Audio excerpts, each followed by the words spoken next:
Where's my darn yarn? Hi everyone and welcome to episode 43 of the Dyepod. My name is Petra. And my name is Robert. And we come to you from Eksjö in Sweden, where we run our little yarn dyeing business, Fru Valborg. And you can find us on Instagram at Fru Valborg and www.fruvalborg.se. So, now we are back again after quite a few weeks. Yes, it is and has been summer in Sweden. And with summer, some nice vacation. And unfortunately, this is the final week of our vacation.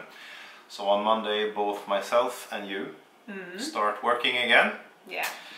But let's come to that later. Let's start with the beginning. So you said it's been a while. Yeah. What I think I don't know if it was before the summer started that we recorded last time. Yeah. I don't remember actually. No, and this is what vacation does to you. Yes. We really... The brain is just mushy. You don't know what day it is or anything. No. No. So why don't you then take us through the summer? What have we been doing? I think maybe we should go with all the knitting stuff first and then go You are very boring now, but yes, okay, I know. Let's do it like that. So, we will talk about the summer. Yeah. We will also talk about, of course, a nice little beverage. And I'll get back to that, but I can say that today it's not a beer. No. It's kind of. A mix. It's half a beer. Half Let's a say beer. it like that. Yeah. Alright, so everything will come in due course. We should, however, I think, start with the knitting stuff. Yeah.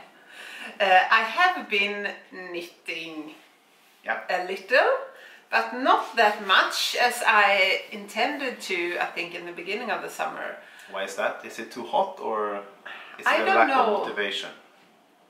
I think it's not that I have not been knitting, but I think when the vacation comes, this vacation I really was drawn to like reading, this really relaxing, because I knit a lot always, and maybe a book feels a little more like vacation than knitting, maybe something like that. Have you been reading anything good? Yes, I have. I have been reading a lot of good stuff, but now I don't have, you know, the names and authors in my head, so I don't want to share that, not knowing exactly the names of things. But I have read a lot of good books and knitted a little and bought just a little yarn, but I think we should start anyway with some projects and stuff.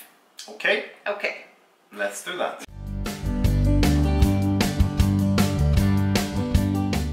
Yeah. So I just because it's so long ago, I actually asked Robert if I had shown one of the projects I made, my holiday tee, I think, holiday t-shirt or something. Even though I made a little longer sleeves, maybe I must check what the name was. And what did Robert say?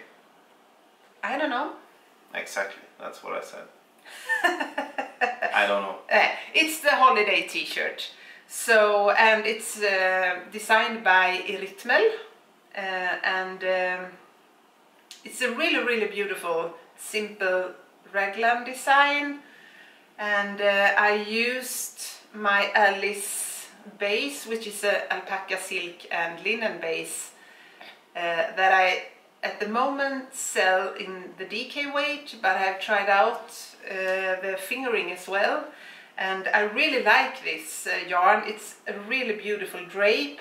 I think it's perfect for a little, you know, not the coldest days, but maybe not the hottest days either, because it's still alpaca in it, but yeah, for a little breezier summer day maybe or so.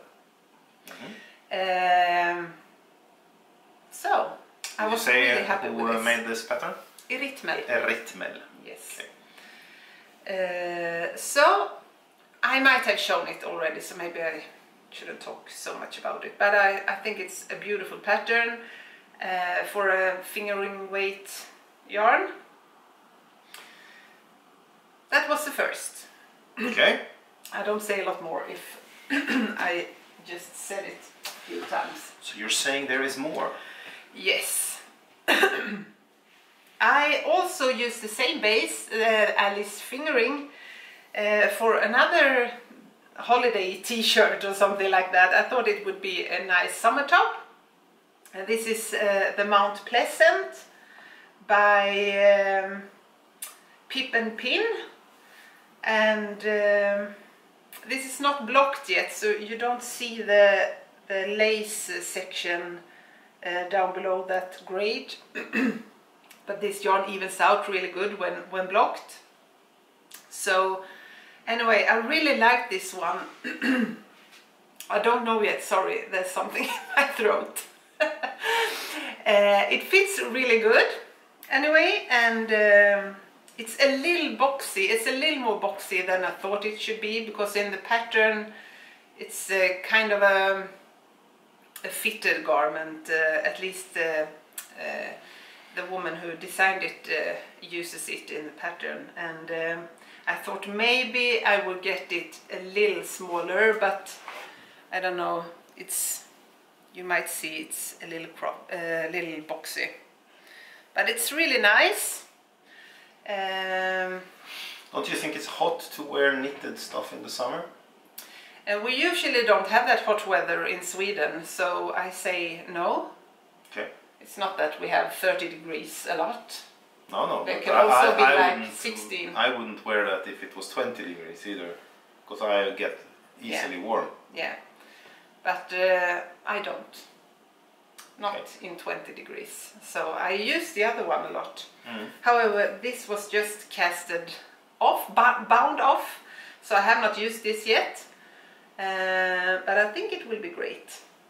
And it's also, I'm always hot, even in the winter. I do not usually wear a knitted garment inside if it isn't like these. So I think this will be great for winter as well, because I rarely use long-sleeved knitted, like a DK weight sweater. So that's maybe if we go outside for a walk or something like that, or more like an outwear garment or something like that. So I'm really fond of these more cooler yarns or whatever. And I have also talked about it before, but trying to be more intentional to knit what I actually wear. So if I need a heavier DK or worsted weight sweater, they are mostly used outside, and you know, you don't show them up as much.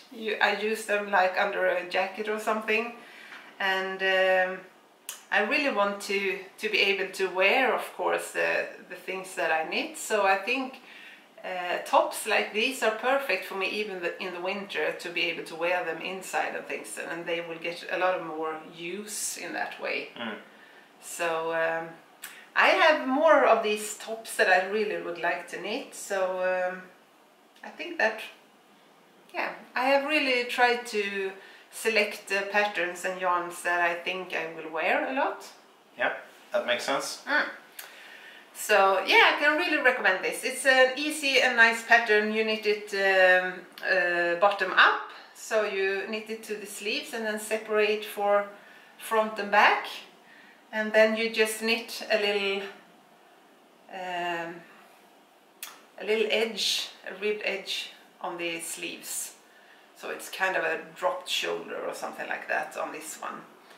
So and you knit it together for a seam on the shoulders. Yeah, and I think I knitted this on a smaller needle just because my yarn was a little thinner than the original yarn, and then I chose one size larger just to think that would be nice. However, I think I got kind of the same gauge, so therefore it might be a little too big, I think.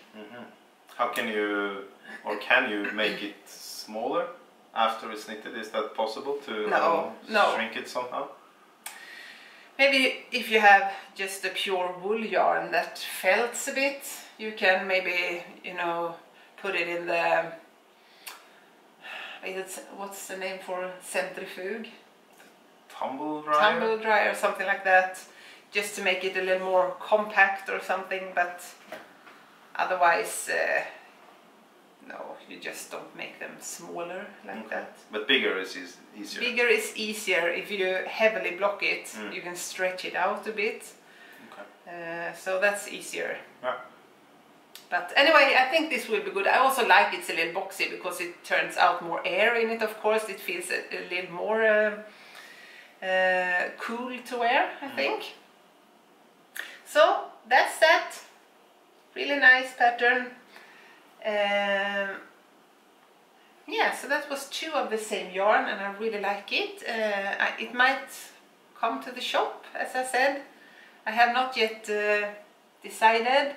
I don't know also if it's the right time to put in new like fingering cooler yarn when it's heading towards autumn and winter, at least here, of course. Guess it depends on how fast you knit. Yeah. Maybe you knit. And maybe you're sweaty like me. Maybe you also like to wear indoors thinner garments. Yeah. I would love to hear if you have any thoughts about it. I many times think it's really difficult to plan for what yarn to bring in and what people are knitting, of course, because I'm not the best seasonal knitter. I cast on a little what I want to, and it can be a really heavy sweater in the summer or whatever, and maybe you are the same, or maybe you just want the DK and worsted weights for the autumn. I don't know. How do you see that in your shop? Do you see that for certain periods of year certain yarn sells and then different and so on? I can't say exactly that. I don't know really.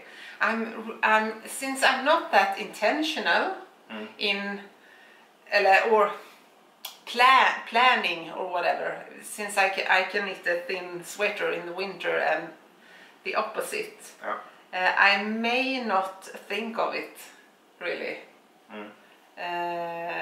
And I really like to bring in yarns just because I like them, not that I think they are heavier or thinner, so then it's really good to hear what other people think about that. But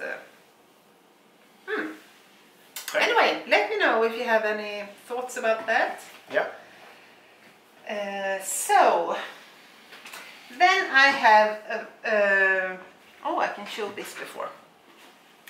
I have worked on this quite a long time now, I think. I don't know maybe if I showed it the last time, but it's the Inclination cowl by Andrea Mowry.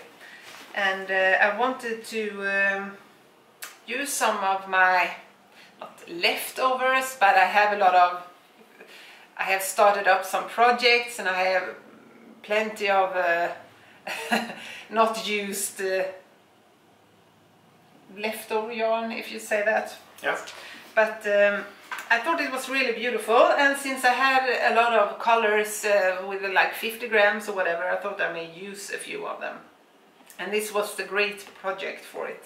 So this is knitted in half fisherman's rib, I think, and it feels and looks like brioche. And but it is not. I don't know, in Sweden you'd say the name for this is halv patent, which means, and patent is brioche in Swedish. So it would be like kind of a brioche or half brioche. It's a little different stitch, you don't use the yarn overs and things, but the material turns out really similar, so it might be like that. Okay. Anyway, you knit it like, I have a few rows left, but like a few rows of another color I think I will put in here. So you will have this shape, and then you will sew these shorter ends together and have a cowl like this. So it's connected. Yeah, it's connected. And I really like this as well. I'm very fond of shawls, but many times, you know, if you wrap them around, it starts falling off your shoulders or so. And when it's not too cold outside and you need just one wrap around your neck, I think this will be really beautiful. So this is how, I think this is the right side. Yes. They look pretty similar on both sides, but I used my Halo sock base in this, which is a cashmere, alpaca and silk blend. It's really soft yarn. And I know a few people think alpaca is itchy. However, I think it's like the softest yarn ever. Let me feel it. Yeah. No. It's soft. Yeah. I wouldn't say this is itchy, at least. No. It's personal, of course, but yep. I don't find alpaca itchy, but I know some people do. Anyway, I think this is really beautiful. I think I will wear this a lot, actually. And I like to use all the small bits and pieces I have, so I just took a few out from my boxes at home. So this is the Halo sock, and I could make another one because there's still a lot left. But yeah, that's one of the projects, soon finished. To the next time I think it will be finished. Okay. Yeah. So it's pretty small. It's pretty small. Yep. Just 5 centimeters or something left for one of the rows. Looks very nice. Looks like the typical color palette that you like, I think, my dear wife. Yes. Muted and a little autumn-ish. Yeah. And I think these things are perfect if you have a lot of small skeins or leftovers of any kind to use, because it's really fun to just pick another color and keep knitting, and you get all your favorite colors maybe.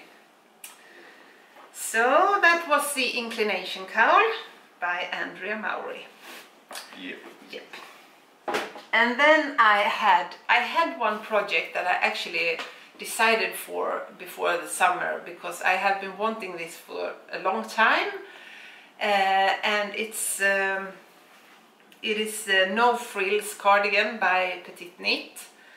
It's a really classic, basic, simple cardigan that I think I will, you know, it's like a cardigan that you use a lot. I know I always have like a cardigan from maybe Lindex or something that is this no buttons, just open, a longer version where you can have a tank top or a top under and a pair of jeans or whatever. And I thought I want to knit one of those myself as well. And I have been looking a lot for these patterns for a simple cardigan, and I always gone back to the No Frills because it has just that look that I like. And I showed you maybe in the previous episode that I bought this Jameson and Smith cone from 60 Garner Nord in Swedish. We will write it below. But they have a big selection of Jameson and Smith yarns. And this is, I think, the most beautiful black. It is black, but it has this, you can see it washes out a bit, but you have this heather effect in it, so it's not just like a black mass or something. It's really lively. How big was that skein? One comb is 500 grams. 500, so that's like 5 skeins. Yeah. And it has a lot of meterage on this one. I think 25 when you buy them in yarn balls, I think they have like 226 meters or something on 25 grams, which means they're almost like 500 meters on 100 grams. Oh, so shit. So it's like 5 kilometers. Yeah, 5 kilometers. It might be that. I don't. If it's I can't 500 count. meters on 100 grams. Yeah. No, it's not 5 kilometers. 2,500 meters. Yeah. But you know, you have a lot of meterage in one 500 gram cone. And it's really nice to knit from this because I don't have to change a skein or so. I can just keep on knitting, and if I break the yarn or whatever, I can just felt it together because this is a pure wool yarn, and I really like this. I have used Holst garn a bit as well, and I really like that also.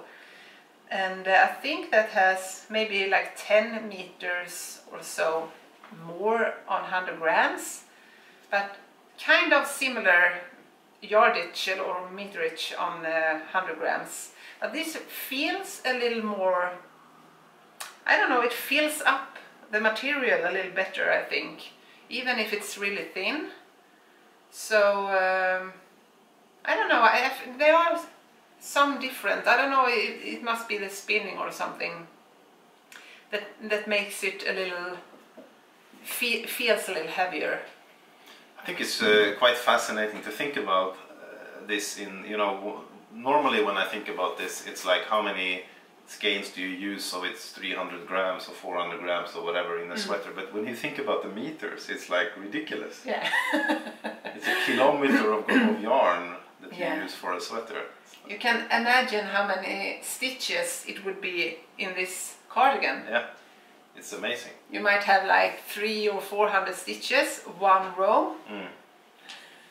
It's a lot of stitches. Yeah, so it would be cool to just take a sweater and just put all the yarn like on the floor just to see how long it would be. It would be amazing. Yeah, absolutely. Yeah. Anyway, I really like to knit from a cone, and I think they just got in new colors in this because it has been sold out for a while. Might be really popular, so that's why maybe. But I can really recommend this yarn. It's on a cone also, it's really price-worthy, I think, because you get a lot of it, and you get out a lot of projects from it, and yeah, I really like it. I think it's maybe 800 Swedish crowns for 500 grams. Okay. It's maybe in the middle of the price range, but yeah. Anyway, this is the cardigan. And it's not easy to show a black project, of course. But do you see anything? Maybe just a black pile of... I think I will put it on, actually. Yeah. So anyway, this design, you start from the neck and you knit this neckband from the back, like 15 centimeters or so, like a ribbed, it's a ribbed edge. And then you pick up stitches, and then you start increasing raglan increases. And now I have a blouse on the arms, but I think this will be perfect actually. It has it feels like it has a great I have a little too short needles now, of course, but I just separated for the pockets here as well, so I will knit pockets here. How long will it be? I think it will be at least below my bottom, so I can just wear like leggings or whatever under as well if I'd like to. And I don't know if you can see now, but I'm so happy about the fit of this. it lays really nice over the shoulders. I have knitted kind of long cardigans before that always, you know, they come out here, and I think that's really annoying because when you put it on, you want it to hang over the shoulders and not just. So I am really, really positive that this will be like a favorite garment. Yeah? Yeah, and the sleeve I just made them like this length. It might grow just a little bit when I blocked it and soaked it.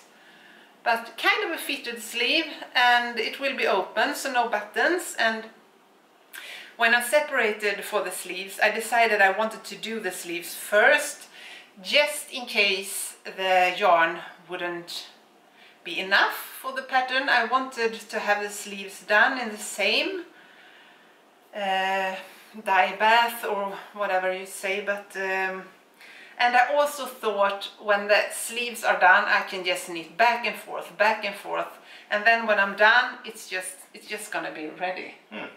Because we all know, maybe not all, some people enjoy the sleeves, but I am many times having a hard time finishing them in the same speed as I did for the body. So yes, I'm really happy about this. I also thought maybe, because I bought a lot of colorways in this yarn, this is like a set-in sleeve, so when I get here, when the cardigan is done, I take these stitches and pick up stitches below and knit it in the round, and then, you know, pull it through. So I might think maybe I could make another color for the sleeves, you know, like I have a really beautiful like petrol color or teal, and I have one like more of a military green would be lovely, maybe in black, and yeah, it could be an interesting detail having just a little show of another color in the pockets. No, I'm dropping the stitches. Anyway, just picking this up. I don't want to lose them forever. So no more Lindex then? No more Lindex. No, I think this, I really like this pattern. The problem is maybe it's not really size inclusive. I know Petite Knit has got a lot of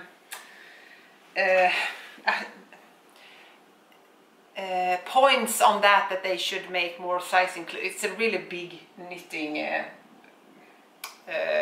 brand, and that they should be able to do more size inclusive patterns, and I know they have started to do that on a lot of patterns, but this has gone through, not yet updated with larger sizes, so hopefully they will come there as well with this one. And the thing is also, this is knitted like in a DK weight, and this is a really thin fingering. So I knitted a swatch, and then I counted what size would be best for me to knit with a thinner yarn, and somewhere around the largest size I ended up in the what I thought would be best to use for the pattern.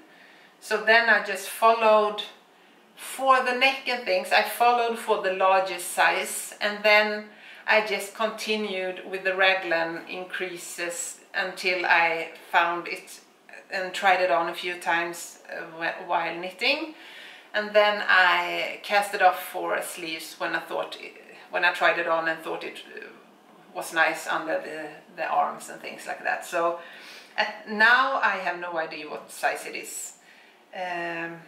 I just kept going until I thought it was it looked fine. So, and that's really great if you dare to try. Just, you know, a raglan is so simple, so if you manage to get kind of the right size around the neck, you can just keep on increasing the raglan increases and things like that, and also, of course, if it's so, maybe you have a really small bust or a large bust, or if you have a really large arm up here, or a thin arm, you know, you can also modify it to make more increases for the arm and stop for the body, or make more increases for the body if you have a big bust, and stop with the increases for the sleeve and things like that. So you can always modify it kind of easily for a raglan, in my opinion anyway. So anyway, that's what I did, and I'm really happy about this one. I think I will love it. It's a really woolly yarn. It's not the softest, but I'm having hope it will be more squishy and soft when I've soaked it. And I've read a lot about people who soak it in really kind of almost boiling hot water and soap, and just put it and gently squeeze it in the water, and then it just lie there without stirring or anything, because then of course it can felt when it's an untreated non-superwash wool.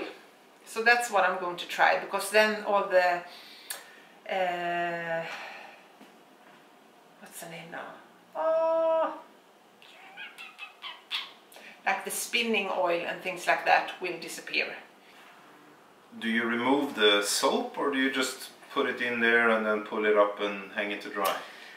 It depends a little on what you use, of course, but for example I mostly use eucalan, which doesn't have to be washed out. And also you can, of course, when you have it in this really hot bath, you can take it up and pull it in a little cooler bath. Really försiktigt. Gentle.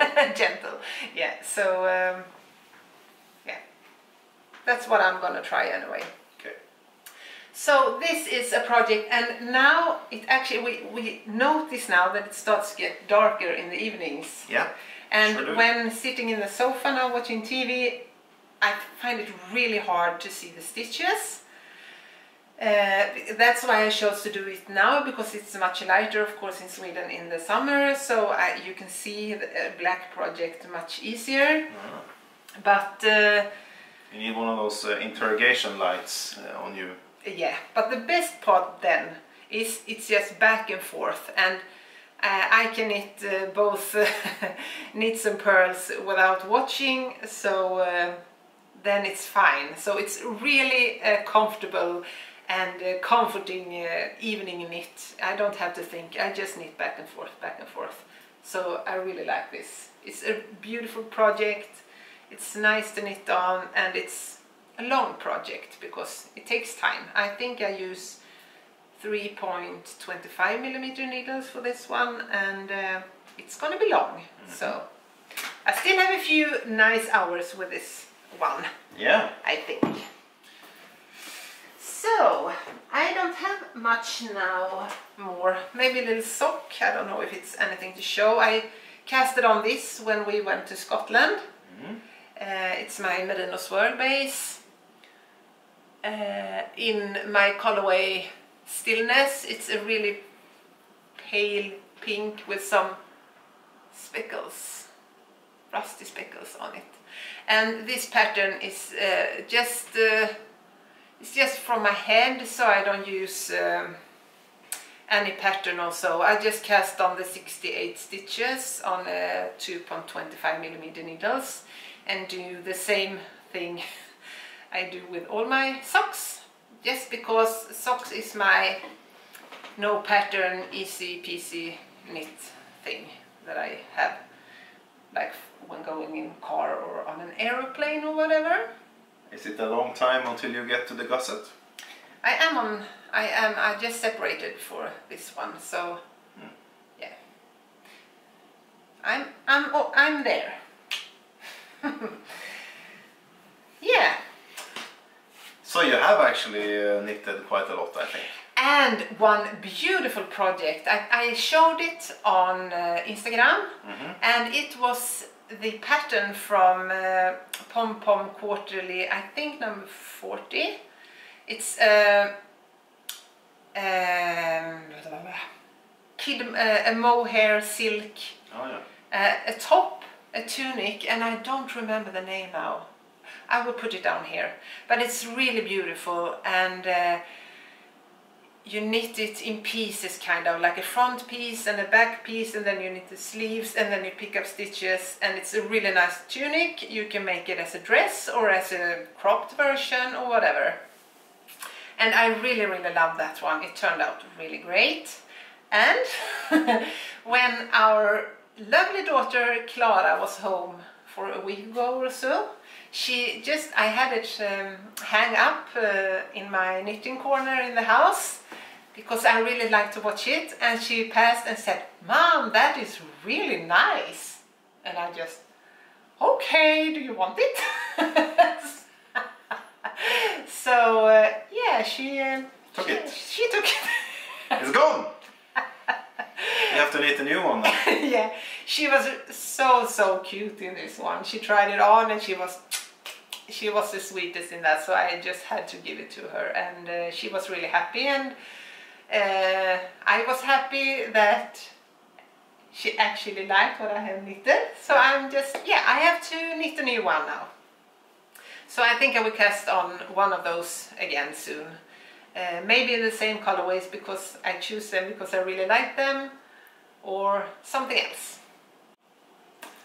Yeah, so it will be another version, because I really liked it.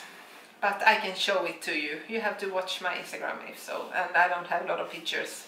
I wish I took a photo of Clara in it, because she was really nice in it. But anyway. So are you. Thank you. Are you going to show any other knitting projects? Just a few spinning projects and some yarn acquisitions. Ooh, do it. It's not much, it can go fast, but I have done a little spinning, not much. I had very high hopes for the spinning for this vacation. I would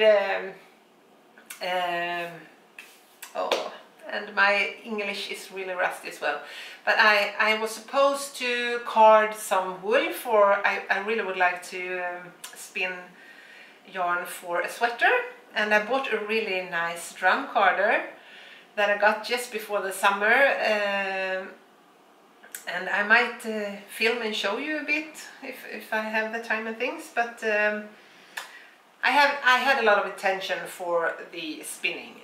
But as I said, I have mostly been lying on the sofa reading book after book. So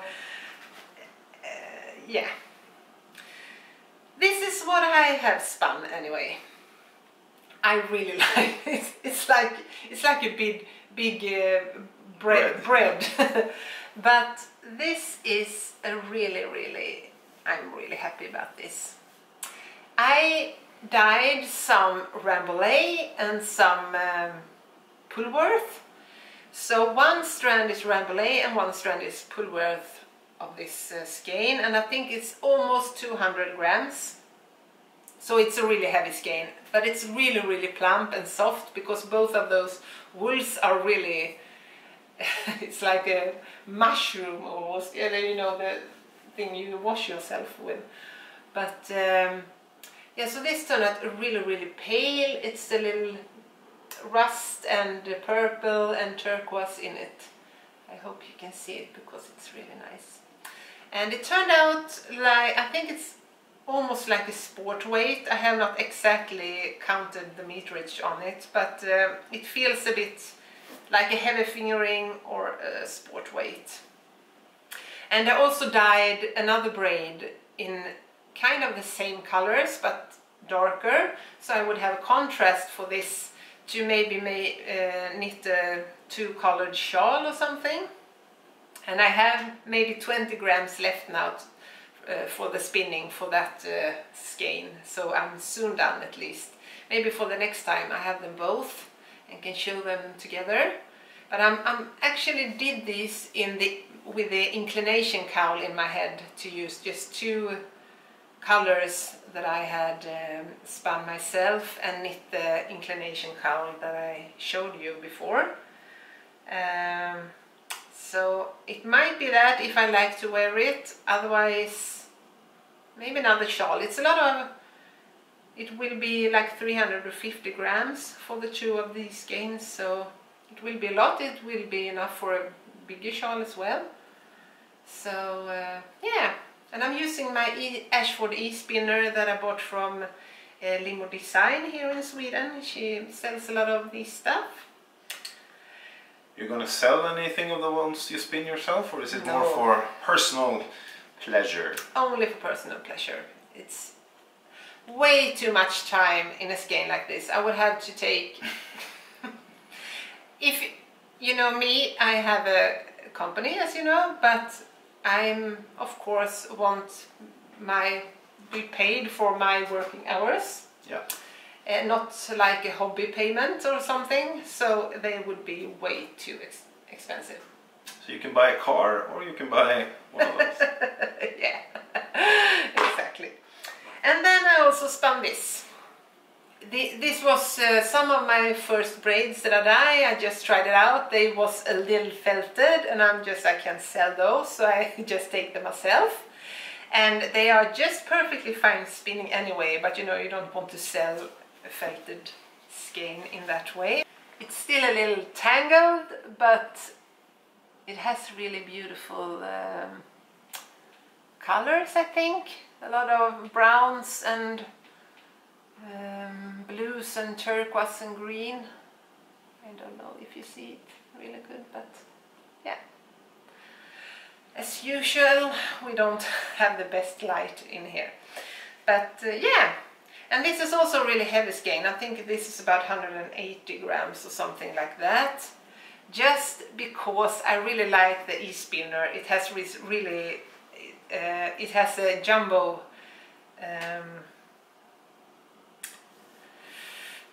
now I dropped the name again. Bobbins.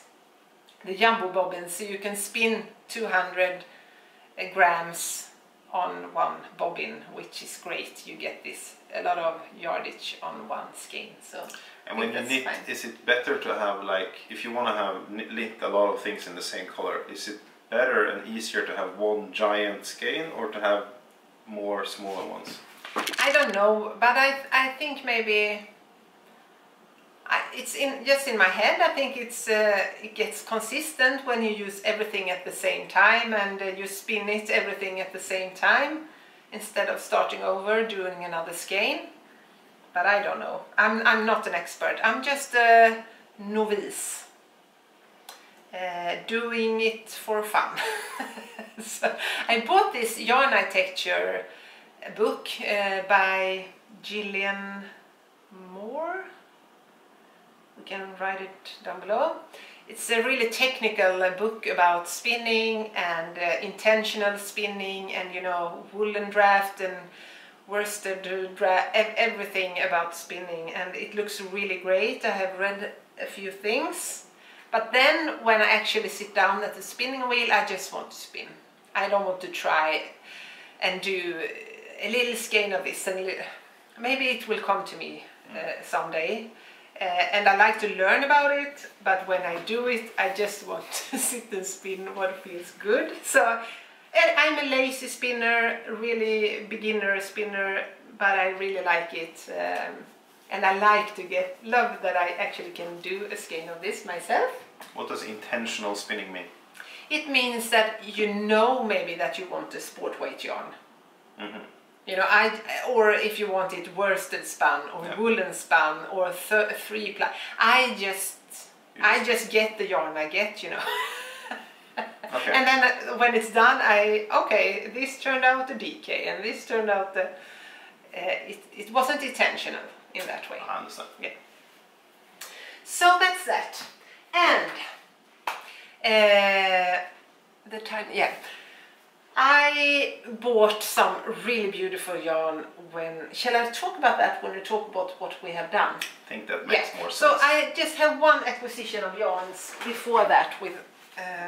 I wanted to try out a few bases from some companies to dye on, because I've been looking for a few untreated bases, and anyway, I also bought some ready dyed just because I wanted to knit in them as well.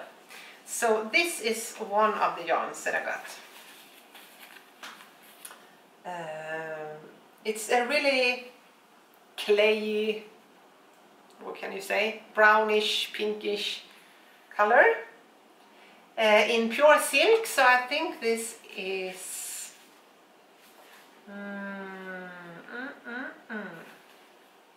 Burette silk. It's Burette silk, and it's kind of rough, so it feels really, it looks really a little messy somehow, but I think it would be a really beautiful project, so I bought 4 of these. And I'm thinking maybe doing kind of like the holiday t-shirt, you know, it would be really nice with just a pure silk top. I think it would make a great drape, and even cooler than with alpaca. Yeah. So that was my intention, but I didn't get there in this vacation, but it will come. I will do something about this. Yeah, and then I have another yarn purchase, but I think it will be talking about that as we talk about what we've done this summer. So I think now, actually I'm done with like the handicrafted things. I just took some, when I get back to work next week, this is what I'm working on at the moment. These are 50 grams pure untreated wool from John Arbon. They're Devonia base. It's a DK weight. And I think they're really cute. I think they're really great to use along with the BFL Massam DK base that I have, if you'd like to, because that one is a grey base, and all the colorways turn out a little more heathered and settled than if you dye on a white base. So I tried this out just to complement that one, if you'd like to use like a more settled color and then use some happy colors dyed on a white base. So these are coming in the shop soon. Have you already dyed them, you said? Or yes, I have already dyed them. Wow. So I'm just gonna skein and label them and put them out in the web shop. Nice. Yeah. So, okay, I think if you're not interested in what we did or so, thank you for watching, and we meet you next time if you're only here for the knitting. But now I think we will talk about what we have been doing for the last like 2 months. No, 1.5 months maybe.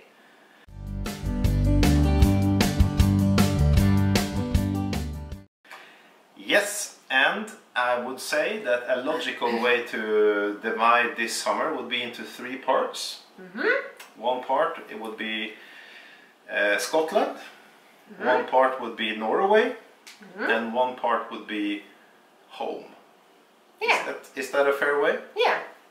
Okay. I think I also was on a yoga retreat. True, 4 parts then, because that was the first thing, right? I think so. Yeah. If I didn't talk about it. No, you're absolutely correct. Okay, yeah. So let's start on part number 1, the yoga retreat, Petra. Okay. What did you do? Yeah, in the beginning of the summer I went to Åhus in Sweden. It's on the east coast of Sweden in Skåne. And I think it's Skåne. It's Skåne. Let's hope so. It's a really beautiful little city, and it has beautiful beaches, and we really love the area down there. It's kind of the start of Österlen area that stretches down on the east coast, southeast coast of Sweden. Yep. Really beautiful place, and I went along with a few of my yoga friends from my yoga shala, that you say? Shala, is that the name? Yeah. And yeah, we stayed for maybe 4 nights. Yeah. So we had yoga classes early in the morning. I think we went up like 5 or 6, just for some teeny tiny breakfast before we went to the training, and then in the evening we also had training like yin and yoga philosophy. And we lived in a beautiful little cabin that we rented from just beside a private house, and it was a really lovely time, and we had beautiful weather and could swim in the ocean and things like that. Nice. Yeah, so that was really nice actually. Yeah, and yoga is starting to take a bigger and bigger room in your life, right? I really like it. I practice the Ashtanga yoga, and I just decided to participate in like an, what do you say, internship? No, yeah, apprentice. Apprentice education to become an Ashtanga yoga teacher, and that means not in any way that I am I don't want to say good or bad in yoga, because that's not the thing about yoga, but I have come a little way on the road on yoga, and then when you enter this thing it's supposed that you evolve with your students, because it's supposed for me to have classes as well soon. So I study philosophy and like the Sanskrit terms of the poses and what the poses are good for, and also, you know, everything about the thing around yoga, because it's just not only the practical, like the practice, it's also a mindset and things like that. So yeah, I really like it, and it's really good for me. I'm really happy that I found this, and you also practice with me. So, yes, I do. Yes, so we I have this place where I go that starts soon again, but when I'm home you mostly are doing this with me as well. And it's pretty funny. I know, as you said, yoga is not like it's not a competition. It's not oh, I'm better than you, or vice versa. Still though, I think personally it's quite funny, because the difference in your ability to do these positions versus mine is quite radical, I would say. To put it mildly. So I am a man who have during my whole young life played soccer, football, and not stretched a lot. And being 44 years old, that has led to a body that is not very flexible, so to say. Yeah. So when I try to do these positions, it looks quite funny. And especially next to you, because you are very flexible and you can do these positions very well, and I cannot. So we've been joking about it. It would be fun to film us when we were doing yoga. I think it would give a lot of people a smile on their face. Yeah, yeah, but that's what's nice about yoga as well, because it is for everyone, and maybe you need it even more than me. But probably. Just because, at least physically. Yeah, at least physically. I need it more mentally than you. Yeah. And that's why I think that's why I really got stuck into it, because it gives me so much mental stability, maybe. Gives me a relaxation, and it focuses my mind and also relaxes it somehow. And I'm really thankful for that, and I'm really happy to process with these things, and also the people around the yoga where I go, and I really like it. I'm very thankful for that. So yeah, it's nice. Good. It's really nice. The second part of our summer we can call Scotland. Yeah. What did we do in Scotland? Do you want to tell? Because I talk all the time. You do? Yeah. You do? Yeah, okay, so I can take this one. We decided sometime this spring that we would like to go to Scotland. We've been there before, several times. And you said that you would like to visit Isle of Skye. Yes. I have been to Isle of Skye once, but it was very brief. So we decided to do that, and we were also fortunate, I should say, that we could do it just the two of us. It's nice to sometimes take a trip just you and I think. So we drove our kids, my kids, to Norway or to a ferry, and your kids, your parents looked after, and then off we went. Yeah. We flew to Inverness and we rented a small Fiat and drove to Skye. It took, I don't know, 2-3 hours. And when we came to Skye, we realized that the roads there were not what we expected. Because they were very small, very narrow, and there's a lot of tourists on Isle of Skye in the summer, so you meet cars all the time. And since the roads are so small, you can't pass each other on many of the stretches. So they had like these small pockets you could drive to the side and wait for the passing car, and it was really an experience. And there were a lot of potholes in the road, so the car was going like this. Eventually, we had to pay a little bit extra for that car because it had some traces of Skye, so to say. Yeah. And we stayed in like a farmhouse, so we rented a place on Airbnb, small cottage next to a farm, just very basic, nothing special, but also quite cozy, I think.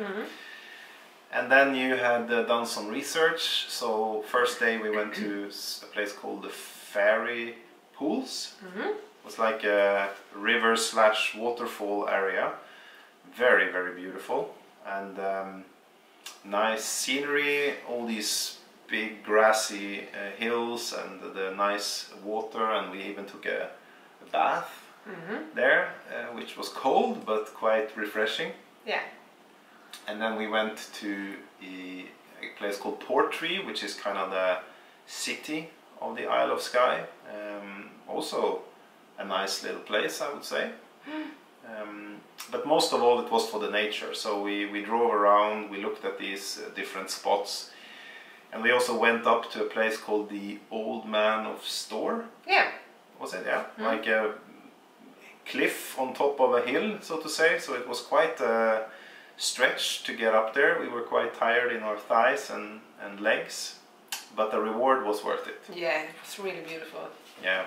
And we met a couple of, I think they were Americans, when we were like 40% of the way, and you were very tired in your legs.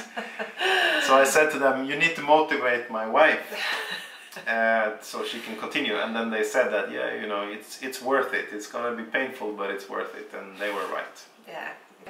It was so nice because all these pointy rocks that just points towards the sky. When we looked up there, just in the beginning when we started walking, you couldn't almost see it because it was so foggy and things.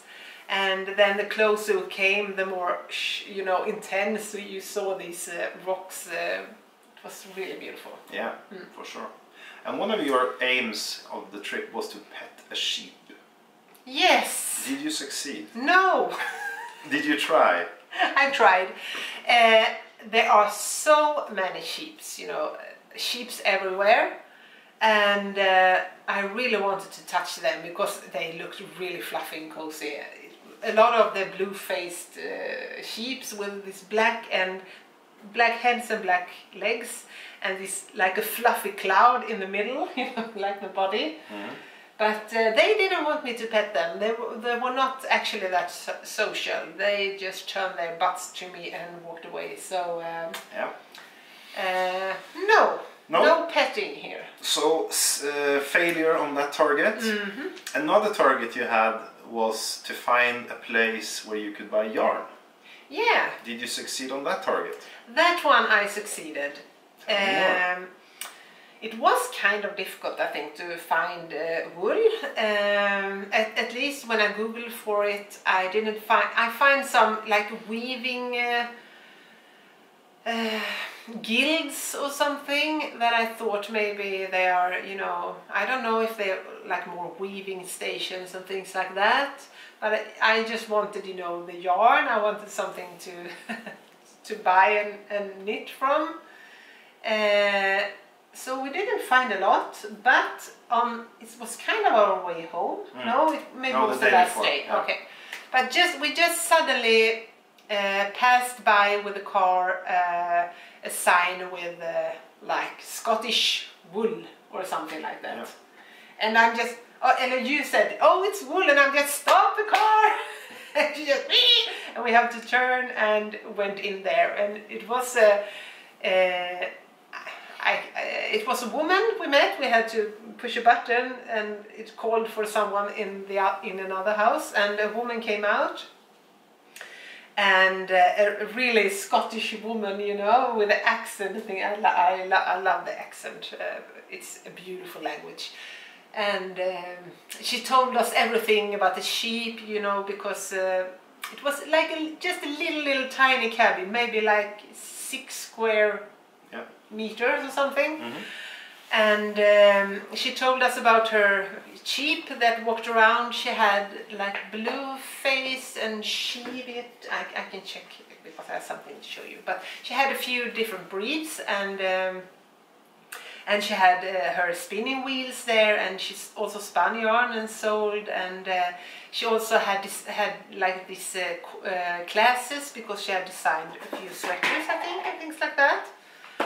Yeah. And they lived there off-grid, she told us. Yeah. So they had this, yeah, it was a really off-grid place, just in the countryside, and it was really special to walk in there, I think. And of course I had to buy some yarn from her sheep, and here it comes. So she had then Cheviot and Shetland wool and Hebridean sheep. So this is not her hand spun, so she spun it in a mill. She collected her wool from her sheep and spun up a few yarns on the mill and a few hand spun. But this is what I bought. I don't know if you can see the... So it is a DK weight. It has 240 meterage on one skein, and I love them so much because they are really alive. As you can see, this black, or maybe you can't see, it's the little brown specks in it. How does the... I hope this is fine. The brand is Island at the Edge. I think you can find it, I know you can find it on Instagram and on the internet as well. But and also this grey, you can see here, it's really beautiful because she told us about this yarn as well, and also showed the sheep from where it came from, and it was like a mix of, it had a little browns and darker hairs in it as well, so it's a really lively yarn. Yeah. It's really beautiful, and I bought 4 of this and 1 each of these, so I think this will be like the main color, and these for a yoke sweater. I have to start looking for the perfect pattern. And they smell so good. Yeah, they do. Oh! They do. Yeah, so that was great to meet her, and yeah. She was quite a lady. She was talking about everything from Viking history to sheep, and how she would use certain tools, and yeah, it was a nice woman. It's really interesting. Yeah. We also saw a castle, of course, since it's Scotland, and I think the castle was great, but even more great was the garden around that castle. It was amazing. I think it was the Duncan Castle. Dunvegan. Yeah. Dunvegan. She told us how to pronounce it, but Dunvegan. Yeah. So I guess the summary, at least my summary, is that if you want to see something really beautiful in terms of nature, and you're not afraid to drive on some small, narrow, not so great roads. On the wrong side. Oh. For us. Then Isle of Skye is definitely worth a visit. Yeah. Would you agree? Yeah.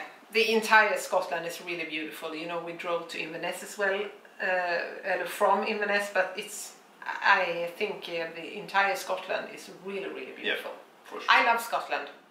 That's my statement. Yeah, so do I. Yeah. So do I. Yeah. Okay, and then we came back and we picked up some children and a dog, and we put them in a minibus and we drove to a ferry and we took the ferry to Norway. Yes. What did we do in Norway then? We, of course, visited your family.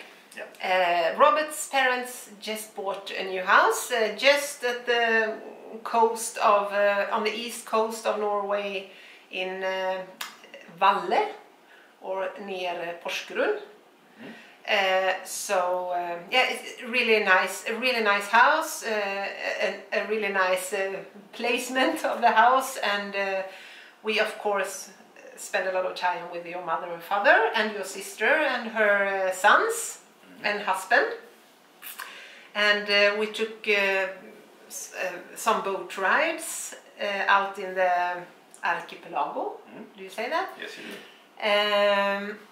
It's a really beautiful archipelago there. It's really beautiful with a lot of small islands and things like that. So and we had pretty good weather. Yeah. Not all day, but every day. But pretty good weather, and we visited this really small, little, lovely city called Kragerø, and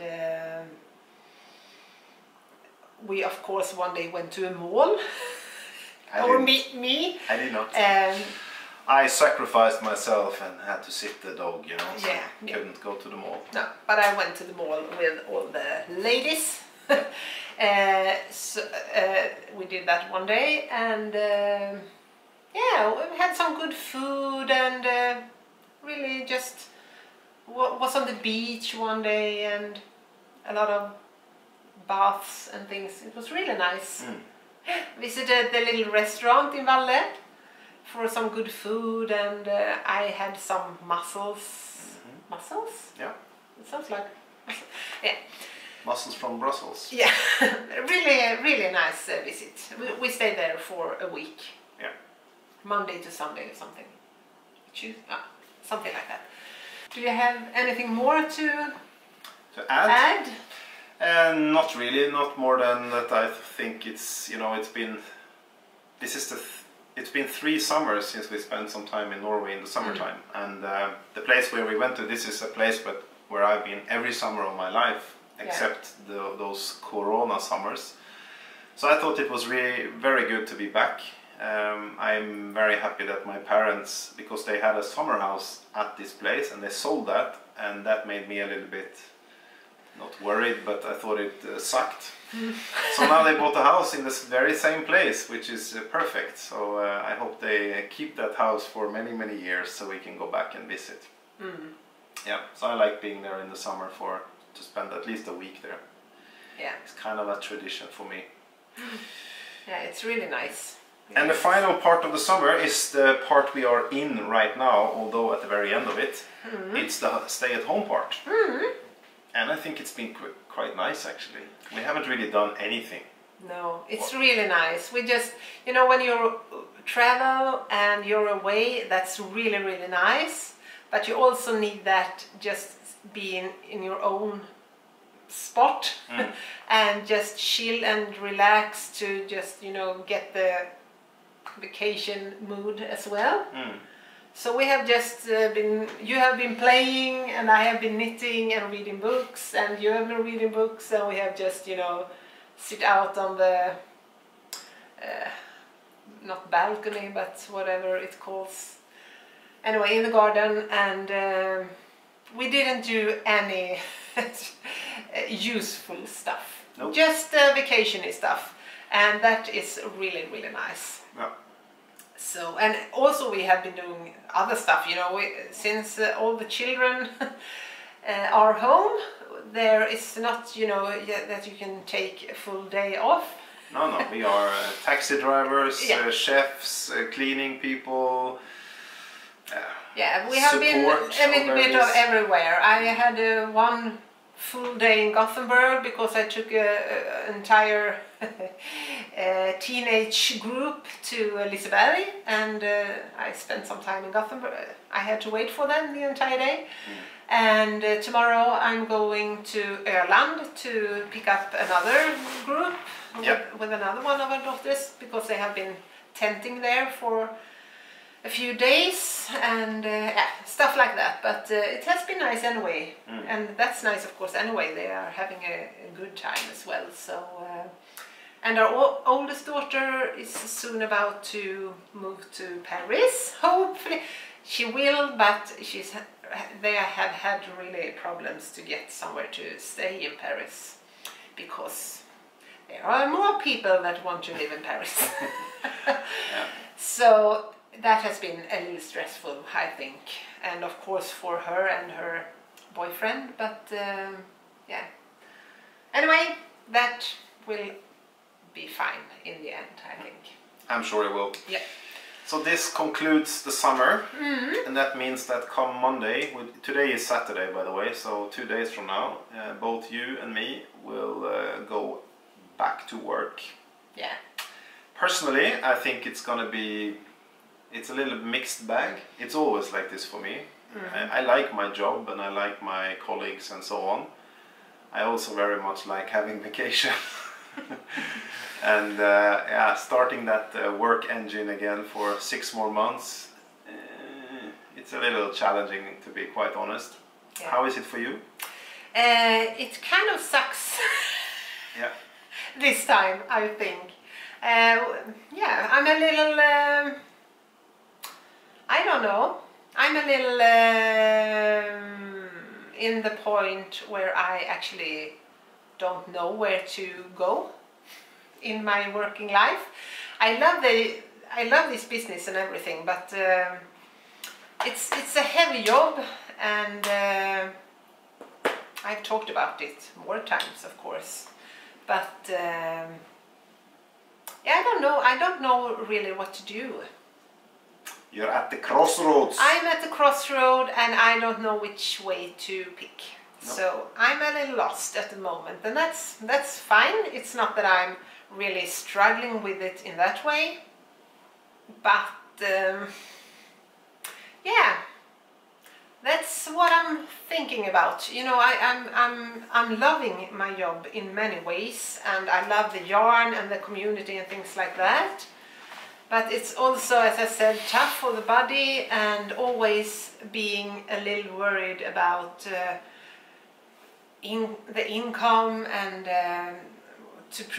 always producing, to know that I might be able to take out the salary for myself, and yeah, and it's also a little, the time is a little unstable at the moment. Maybe everything costs so much, and of course yarn costs so much, but that's kind of a luxury thing when you need to buy really expensive gasoline or food or whatever. So I'm yeah, it's a little bit of both. So I will see where this is heading. At least I'm going back as usual, dyeing yarn and things, but it's in my mind what to do with it. Mm-hmm. It's hard to be alone all the time, taking all the decisions, and being able to have a handicraft work that you actually, I actually want a salary. I think all people want that. So yeah. Anyway, so I'm at the crossroad, and we will see where it leads me. You can also see that as an opportunity. Yeah. maybe it lead you to something great. Yes. Hopefully. Yeah, absolutely. So, but for now, I'm back and I'm happy to be dyeing yarn again. So it's not that I'm looking forward to that, of course, as well. But you know, life changes, and we will see what happens in the future. Yeah. So, but we have some fun things left for kind of the summer, don't we? Yes, we do. Yeah. Actually, we have a lot. The summer will never end. No. This is the never-ending summer. Yeah. So, although we are starting working on Monday, next weekend, so a week from now, you and I are going to a music festival with a couple of friends. Yeah. And the name of that music festival is Way Out West. It is in Gothenburg. And that's gonna be super.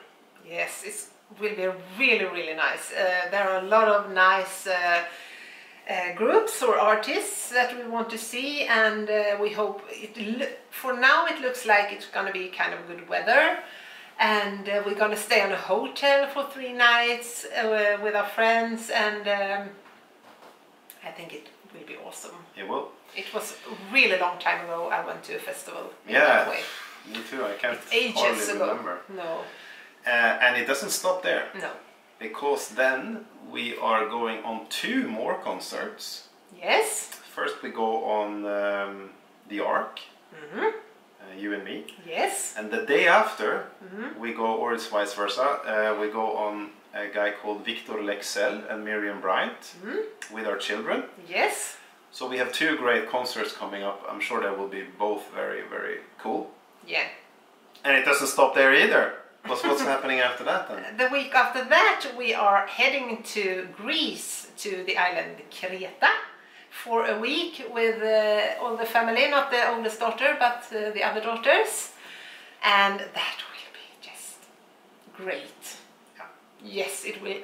We hope for good weather, a lot of baths in the ocean, and turquoise water, and beautiful beaches. Yes. Yes. And good Greek food. Greek food. Yeah. I will buy good stuff and make some food, and then we will also eat good food on restaurants. Yeah. So we rented a really nice house on Airbnb. Yeah.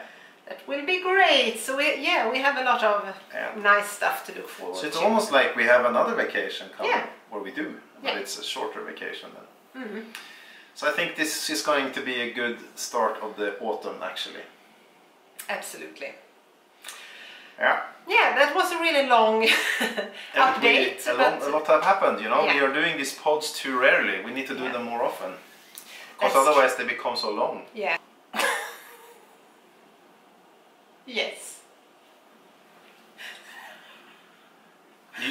What you are not seeing is that this freaking camera is driving us crazy because it shuts off all the time. So every 5 minutes. Unfortunately, this episode will probably be a lot of cuts, and we apologize. We need to get another camera. This is silly. Yeah. So I should answer now. Yeah. What happened? I should answer something that Robert said before the camera shut off. Exactly. And but you told that we should record more often. Yeah. And yes, that's true. Yes. Anyway. That's true. It's my And that takes us to the epiphany, the pedestal, the mountain top, the climax, the crescendo of this episode, which is of course the beer tasting. Yeah.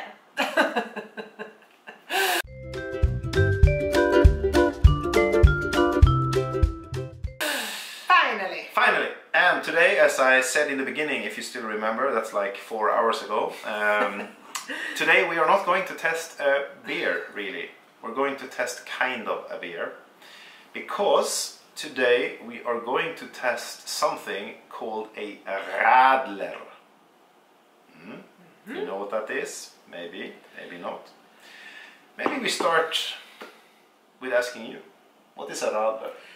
Radler is a mix between cider and beer. Yeah, kind of. Or soda and soda beer. And beer, Yeah. yes. And what's the history? Well, I leave that to you, because I think you should have some more exposure time. Oh, that's gentle of you. So I actually read up on this, as I usually do, and the history of the Radler is actually quite cool, because it comes from Germany. Radler means people riding a bike, a cyclist, and back in the 1920s it became popular to ride bicycles in Germany, so a lot of people on the weekends they were riding around on their bicycles on like a picnic or an expedition or whatever. And there was this guy called, I think his name was Franz Kugler, who saw this as a business opportunity. So he owned like a pub or an inn, and this is outside of Munich. So he saw that all these people were coming on their bicycles, and he was like, they're probably going to be thirsty. So he made sure that they knew about his pub, and then they came and they had a beer, and then they went on their way with their bicycle. And this became very popular because it was quite close to Munich, so it was like a very good trip to take, to go to this pub and then have a beer and then go back again. So he sold a lot of beer. And one day there came thousands of cyclists, and he didn't have enough beer. So he was like, what should I do? And then he came up with an idea. So he took beer and lemonade and mixed it together. And he said, this is like a Radler. It's a weaker alcohol, but it's kind of like a beer and very refreshing. And you will ride your bike really safely. Huh? Yeah, you will. And this became very, very popular. So it grew and grew and grew, and then more other pubs started to copy and so on. And there you have the story of the Radler. So we have, of course, a particular Radler, and it's not even from Germany. So you can look at this box here, see if it can zoom. Yeah, it's a nice kind of pop art can. I, as you know, look on the designs a lot. I think this looks very nice. And you see there is a bicycle kind of made of fruit. And this Radler comes from a Canadian brewery called the Pump House in New Brunswick, Canada. And also here there's of course a story. So a guy called Sean in the 80s, he wanted to learn how to make beer. He didn't know how to do that, so he contacted a lot of breweries and asked, can I come and you can teach me and I can maybe pay you some money and so on. And nobody wanted him to do that. So then he came up with an idea. He wrote into a television show, which was like, you know, the thing of a day. You can get a day doing something really nice. And he was selected. So he spent a full day with this television show in a brewery to give him this day, this experience. And then from there on he kept his interest, but he didn't work with beer for many years. So he studied geology, he was a fireman, but he kept on discovering the craft of making beer. He was learning a lot about that. And that took him to a lot of places in the world where he helped to establish breweries. Eventually, on one of these trips, he met a woman in Kazakhstan, Lily. He fell in love with her and he convinced her to follow him back to Canada, which she did. And then she said, you should combine beer and pizza. Good idea. So they made a little pub, a little brewery, they sold the beer and the pizza. Lily was running the pub and he could kind of put more and more of his time into making the beer. And then that's the start of this Pump House brewery actually. And this spread and it grew, and now they've sold it off some years ago. But this is the background of the brewery. And they are using brewers from all over the world. So they're making kind of a thing about having brewmasters from many places around the world working for them. And this is why they are, for instance, focusing on Radler, which is like a German tradition, as I said. So fruity, it's made of grapefruit and tangerine. And I think tangerine is like a small orange, if I'm not mistaken. I might be wrong. Yeah, maybe. I might be wrong. Let's see, let's taste it. It might be refreshing, like this summer day we have today. I have tasted Radler. And we are in vacation mood. Yes, we are. I had tasted Radler in Germany before, and I didn't really take to it. No? So I'm not really sure about this one. but who knows? Smell it. I think it smells really good. Wow. Very fruity smell. Nice. It almost looks like a drink. Yeah. It has a nice light color. But it's a really fruity smell. It looks like fresh juice. Yeah. So please do me the honor. It smells really good. I hope it tastes like it smells.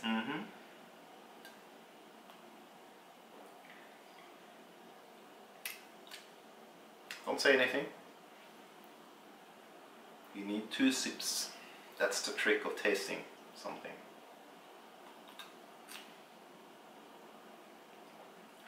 Now you can talk. I must say I really like it. You do? Yes, I do. I thought it was really, really good. Really refreshing. It's almost like drinking a nice soda. You can think of it as a beer. You have to think of it as a nice drink. Beverage. It is very good. How would you describe the taste? It's really fruity and a little sweet. Not that bitter. No, it's a more citrusy kind of taste, huh? It's like you squeezed some like grapefruit lemon and grape. tangerine. Maybe. I think it was really nice. Yes, surprisingly good. You said you thought I wouldn't like it, or you wouldn't like it. Yeah, but I do. I like it. I love it. It's the best thing since sliced bread. As you usually say. Yeah. Anyway, it's good. I'm happy. Yes. Thank you. Thank you. So, as with everything, we can't just say we're happy or it's good. We have to quantify. So therefore, I would like to know if Sean and Lily were onto the right track when they decided to start their brewery in New Brunswick, Canada, and make a radler. Yes. Let's start with the skeins. How many skeins? Oh, sorry, plies. How many plies would you give the crafty radler from? It gets the perfect 2 plies because it's really, really easy to drink while knitting. While knitting. Perfect. So it just fits perfectly. And then we come to the skeins. So the taste of this, Petra. I will give it a 5. Whoa! The perfect score. Yes, I feel like it's a perfect summer beverage. Fit all of them on your head. Yeah, perfect. Good, nice hat. Thank you. So it's the perfect summer beverage for knitting. Yeah, it's really, really nice. I have a good posture now. You do, it's the yoga. And it came as a little bit of a surprise, didn't it? Yes. At least to me. Oh, now it starts to fall down. No! So this means that officially the Dyepod can recommend, if you want to explore a nice summery beverage for your knitting and you like a radler, that's a good choice. It's a very good choice. Really good choice. The beer section of the local beer shop has delivered again. Yes! They are amazing. If you're watching this, great job. Every time I go in there, they have something new. And last time when I bought this, they had a bottle of beer that cost 300 SEK. Oy. But I was too cheap. I couldn't buy that. So I bought a radler and I don't regret it now. Not at all. I don't think any beer is worth 300 SEK to be honest. But this is worth 30 SEK or whatever it cost. Okay, thank you Petra for participating. Robert. Thank you for enlightening my life the past 8 years. And you're welcome. For doing this brilliant pod. Yeah. Time to close then. Like we said, I think this is a very long episode. I think you and me should probably think about making this a little bit more often and maybe a little shorter. Yeah.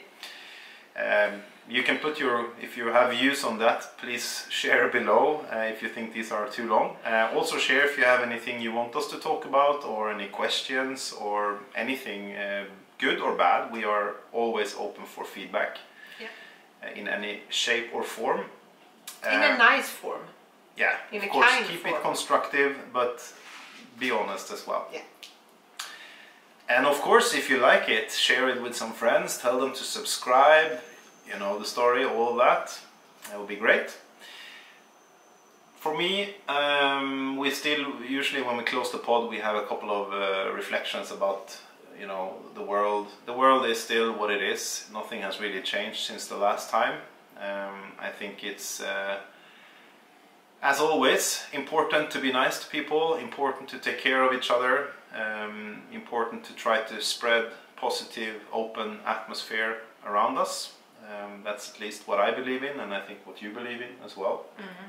So if you can do that, you're doing the world a small favor. And if enough people does that, it's going to be a big favor eventually. So with that, I will sign off from my side. Anything you want to add? I can just agree, Robert. We also have the Pride Week here in, Yes, we do. I don't know, is it entire Sweden or different in different? I think it moves around, because in Jönköping, the city we are closest to, I'm pretty sure it's one of the last weeks of August, because I plan to be on that parade. Yeah. With my job. Yeah, that's true. Anyway. I think it's like the whole August, but it moves around a little bit from city to city. Yeah, but we can just send a big celebration to the free choice to every human being to be and love whoever they want to, or be whoever they want to. I think. Yeah. I think a very short statement we saw in Amsterdam some years ago. I think about that a lot, actually. Love is love. Yeah. That's really true. And love is the most important thing. So please whine about something else if you have to. Yeah. So that being said, happy Pride Week, and be kind, be nice, love each other, and hopefully we see you very soon again. We do. Yeah. Take care. Thank you. Goodbye. Bye-bye.